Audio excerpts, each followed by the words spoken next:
Hello friends, আজকে বুদ্ধ পূর্ণিমা, একটা ভালো দিন। আর আজকে আমরা বেরিয়ে পড়েছি, পিপির বাড়ি যাব। পিপিকে একটু সারপ্রাইজ দেবো বলে বেরিয়ে পড়েছি। তো দেখো, রাস্তায় যেতে যেতে তোমাদের সাথে একটু ব্লগটা শেয়ার করছি।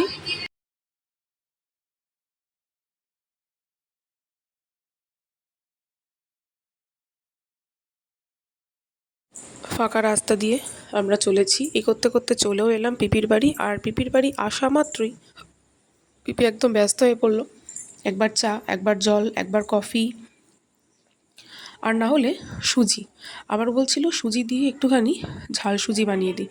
আমি তো একদম খাবো না, কারণ আজকে বুদ্ধ পূর্ণিমা, প্রচুর খাওয়া দাওয়া হয়েছে, ইভেন বাড়িতে খিচুড়িও হয়েছিল। তাই বললাম, পিপি একটু ঠান্ডা জল দাও, এক গ্লাস কনকনে ঠান্ডা জল দাও, আজকে এই খেয়ে হয়ে যাবে। আমিও জল নিলাম, আমার হাজব্যান্ডকেও বললাম জল খেতে। আর আমরা যে এসেছি, পিপি ভীষণ আনন্দ পেয়েছে, বারবারই বলছিল যে তোরা এভাবে হঠাৎ করে আসবি, আমি সত্যি ভাবতে পারিনি। তো পিপি একটু লজ্জা পাচ্ছিল, বললাম পিপি একটু হাইও করে দাও। তো হাইও করে দিল আমার ব্লগ চ্যানেলে। তারপরে আর কি একটু ঘোরাঘুরি করছিলাম, একটু দেখছিলাম। আমি পিপির বাড়ি এসেছি প্রায় বিয়ের পরে। পিপি একবার ইনভিটেশন করেছিল, তখন এসেছিলাম, তারপরে আর আসা হয়নি। তারপরে এই আমার হাজব্যান্ডকে নিয়ে, আমার হাজব্যান্ডই বললো চলো ঘুরে আসি একটু পিপির বাড়ির থেকে, অনেক দিন যাওয়া হয় না, ওরা দুজন একা আছে, পিপি আর পিসে, তো চলো ঘুরে আসি। চলো, ঘরে বসে না থেকে একটু ঘুরে আসাও হবে, একটু কথাবার্তাও হবে, একটু মনটাও ভালো হয়ে যাবে। এই করতে করতে অনেক গল্পই হয়ে গেল, অনেক কথাও হয়ে গেল, অনেক কিছু নিয়ে আলোচনাও হলো। তারপরে আর কি বেরিয়ে পড়লাম। 9:30 বাজে, রাত হয়ে গেছে, ওদিকে হয়তো মাম খাবার নিয়ে বসে থাকবে। এই করতে করতে আমার হাজব্যান্ড বলল যে চলো, রাত হয়ে গেছে, বেরিয়ে পড়ি। আর খুব খিদেও পেয়ে গেছিলো, তাই বললাম যে একটু স্প্রাইট খাবো।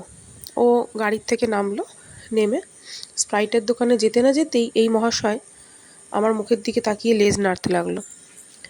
তো আমি তো অনেকক্ষণ ধরে তাকিয়েছিলাম, ওর দিকে ইশারাও করছিলাম, আর কি কিউট দেখতে, তাই না?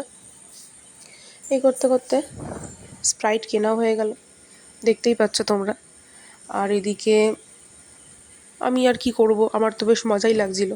ভাবছিলাম যে এই মহাশয়টাকে একটুখানি বাড়ি নিয়ে যাই, বাট আমার ভীষণ, আমি আর কি ভীষণ ছোটোবেলা থেকে কুকুর বিড়াল এগুলোর প্রতি প্রচণ্ড আসক্তি আমার, তাই আমি ওর কাছ থেকে আমি আসছিলাম না। আর আমার হাজব্যান্ড রীতিমতো আমাকে বারণ করছিল যে কোনো দরকার নেই, কামড়ে দিলে তখন কারোর কিছু করার থাকবে না।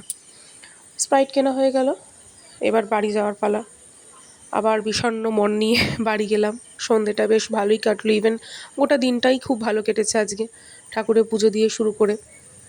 বাট তোমাদেরকে সেটা দেখাতে পারলাম না। তো রাস্তা দিয়ে যেতে যেতে ভাবলাম এই সমস্ত দোকানপাট, এগুলো দেখলেও তো মন ভরে যায়, ভাবলাম এগুলোই শেয়ার করি তোমাদেরকে। তো এগুলোই দেখাতে দেখাতে গেলাম। বিভিন্ন রকমের মোমোর দোকান, খাওয়ার দোকান, চাটের দোকান, এই আর কি। রাস্তা দিয়ে যাচ্ছি, ভালোই লাগছে বেশ যেতে। আর সন্ধ্যেবেলাটা এত জাঁকজমক হয়ে ওঠে আমাদের অশোকনগর। তো চলেও এলাম বাড়ি, গল্প করতে করতে, ভিডিও করতে করতে। আর অনেক ক্লান্ত হয়ে গেছি, এদিকে মাম তো খাবার রেডি করে বসে আছে, কখন আমরা আসবো। আর আজকে আর কি যাওয়া হয়, কথা বলতে বলতে লেট হয়ে গেল। মামকেও একটু ক্যামেরায় নিয়ে নিলাম। তো যাই হোক, আজকের ব্লগটা কেমন লাগলো জানিও। টাটা, ভালো থেকো।